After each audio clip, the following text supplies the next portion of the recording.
There's an image that Yogananda gives us that to Western ears and eyes may seem a bit peculiar or at least unexpected.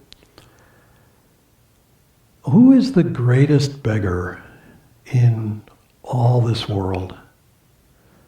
Perhaps many of us in one place or another have seen someone who is homeless, someone who stands on a street corner asking for help. And we may react to that in various ways. We may wish things were different. We may wish we could help more. We may help in some way. Other countries, that happens. It's maybe more organized, it may be less organized, but who is the greatest one? Yogananda told us God is the greatest beggar. And it's a very odd way of thinking of it, but what does God beg for? God, who has everything in the universe, who has the entire universe, who created the entire universe, has the entire universe.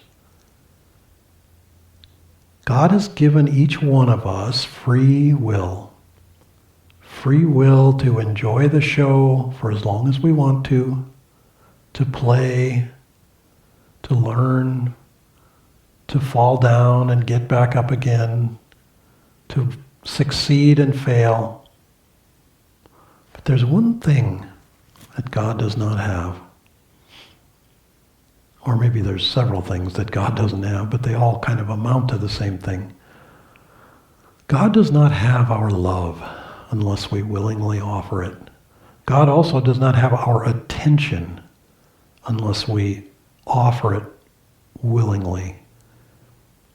And again, this world is very compelling. You think about all the commotion, all the drama, all of what pulls us and engages us and draws us into this and keeps us bound, like kids in the movie theater, looking at the big show. And meanwhile, God is hiding in the background waiting with a begging bowl. And we will not feel content until we have offered God our love willingly, joyfully, lovingly, of course. And God cannot and will not ever pry that from us any more than we could make someone love us.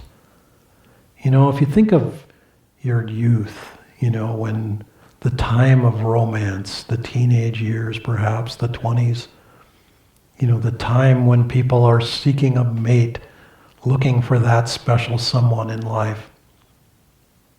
And you think back on someone that you may have had a crush on and, yearned for. And then think, could you make that person love you? You think back to the movies or the great stories where someone is, shaking the somebody else, but I want you to love me. This yearning hope. And in this world, that may be unrequited. It may be that somehow the love does blossom, but never by force. It can never be by force. So someday, somehow, let us offer that love of our hearts freely, willingly to God, who waits patiently, who never says anything, never chides us for being absent. You think of the mom or the grandma or the whomever. You never call me, And do we ever call God? Oh, we do when there's big trouble. Yeah, we call very quickly and vigorously. But in our hearts, where nothing can force that from us. We have to do it willingly. So offer it sometime when you're ready to. Look inside and call to the divine. We're so used to, in the West, somehow we think of God as just very far away. Many traditions around the world, God is occupied, busy with the other gods, busy with the deities or the angels, whatever. All kinds of heavenly drama going on as well. And hence, not very interested in our particular problems or situation or whatever it may be.